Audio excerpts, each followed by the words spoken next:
तमाम बच्चों को मेरी तरफ से सलाम, प्यार और ढेर सारी दुआएं। बच्चों, कैसे हो आप सब? उम्मीद है कि तमाम बच्चे खुदावंद के फजल से बिल्कुल बाखैरियत हैं। याद रखिए कि हम आपके लिए मुसलसल दुआ करते हैं कि खुदावंद पाक आपको अपनी हिफाजत में रखे। बच्चों, आज मैं आपको एक आदमी की कहानी सुना रहा हूँ जिसे रास्ते में एक बिल्ली मिल गई थी। तो हुआ यूं कि एक मर्तबा एक आदमी राह के किनारे किनारे चला जा रहा था। अचानक उसने एक बिल्ली के चिल्लाने की आवाज सुनी जो जोर जोर से चिल्ला रही थी। बिल्ली की आवाज से लगता था कि वो किसी मुसीबत में है। वो आदमी आवाज की सिमत में आगे बढ़ना शुरू हो गया और एक झाड़ी तक जा पहुंचा। बिल्ली की आवाज उसी झाड़ी में से आ रही थी।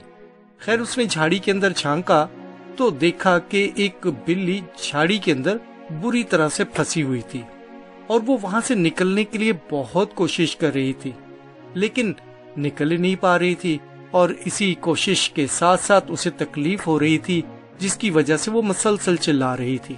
उस आदमी को बिल्ली पर तरस आ गया। उसकी जगह कोई भी होता तो उसे भी तरस आ जाता। क्यों बच्चों, सही कहा ना मैंने? अगर आप में से कोई भी उस आदमी की जगह होता तो वो भी जरूर उस बिल्ली की मदद करने की कोशिश करता। उस आदमी ने भी बिल्ली की मदद करने का फैसला कर लिया। उसने बिल्ली को पकड़ा ताकि उसे वहां से बाहर निकाल सके। लेकिन ये क्या, बिल्ली ने डर के मारे उसके हाथ पर पंजा मार दिया। बिल्ली के पंजा मारने की वजह से उस शख्स का हाथ जख्मी हो गया। लेकिन बच्चों, उसने हिम्मत न हारी और बिल्ली को निकालने की दोबारा कोशिश की। बिल्ली ने दोबारा उसके हाथ पर पंजा मार दिया। इसके बावजूद उस आदमी ने दोबारा कोशिश की। एक दूसरा आदमी जो वहां से गुजर रहा था, वो तमाशा देखने के लिए ठहर गया कि देखूं कि क्या होता है। जब उसने देखा कि बिल्ली के बार बार पंजा मारने के बावजूद वो शख्स बिल्ली को निकालने की कोशिश कर रहा है, तो उसने कहा, ओ भाई, ओ बिल्ली को उसके हाल पर छोड़ दो। देखो, उसने तुम्हारे हाथों को जख्मी कर दिया है। लेकिन उस शख्स ने उसकी बातों पर बिल्कुल ध्यान नहीं दिया और बिलाखिर वो बिल्ली को बाहर निकालने में कामयाब हो गया।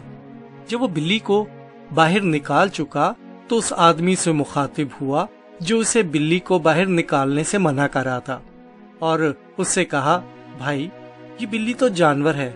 इसकी फितरत और आदत है कि जब ये अपने आप को खतरे में महसूस करती है तो पंजा मारती है। लेकिन हम तो इंसान हैं।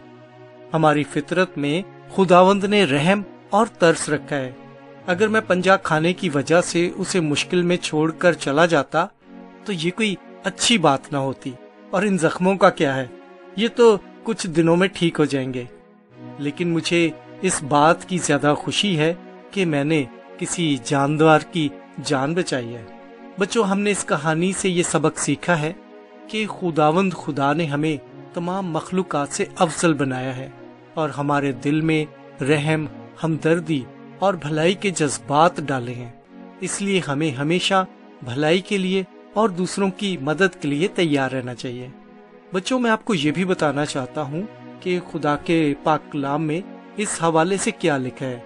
याकूब के खत के 4 बाब की 17वीं आयत में लिखा है, बस जो कोई भलाई करना जानता है और नहीं करता, उसके लिए ये गुनाह है। जो बच्चे कलाम मुकद्दस को पढ़ सकते हैं वो इस आयत को जरूर पढ़ें और इस बात को ज़हन नशीन कर लें कि अगर हम भलाई कर सकते हैं लेकिन नहीं करते तो ये खुदा के नजदीक नापसंदीदा है।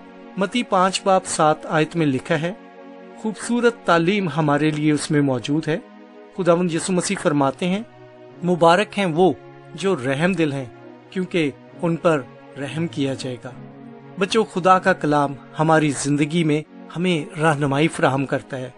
आप जो भी तालीम और जो भी अच्छी बातें इन कहानियों में सुनते हैं, कोशिश करें कि उन पर अमल करें ताकि खुदावंद आपको बरकत दे और आप खूब रूहानी और जिस्मानी तरक्की करें।